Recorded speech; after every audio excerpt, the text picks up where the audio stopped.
Geschwindorden, Nymfe teplá, Erinnerung an Brod. Dnešná téma dnešného ružového príbehu, alebo teda dnešný príbeh bude práve o tejto uhorskej popínavke Rudolfa Geschwinda. Pozdravujem.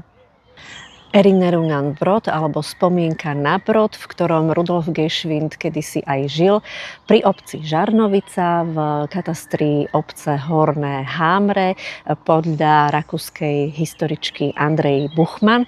U nás sa spomienka na Brod nachádza hneď vedľa kompostu, ale ten jej iba pomáha byť takouto krásavicou.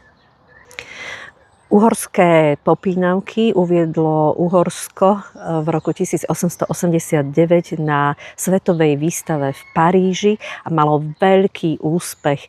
Je to aj vďaka tomu, že Rudolf Geschwind šľachtil tieto rúže s divými rúžami, tzv.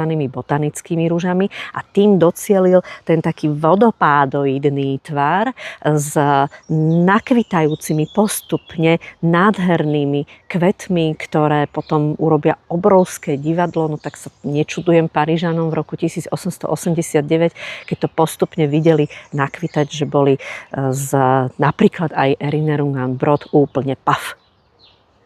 My doma sme paf z farby tejto rúže, pretože je to najtmavšia rúža a aj keď to teraz na tom videu nevidno, hýri rozličnými odtieňmi tmavo-fialovej, ktorá ešte viac vystúpi vďaka tomu zelenému očku v strede. Erinnerung an Brod je nielen krásna rúža, ale ona je aj veľmi zdravá, mrazovzdorná, dokonca odoláva suchám.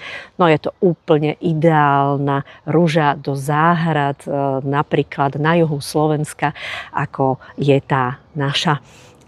Erinnerung an Brod je krásna spomienka, pretože Rudolf Geschwind si do Brodu doniesol svoju nevestu, s ktorou nakoniec v Brode sa im narodili práve dvaja synovia, takže tá spomienka je krásna.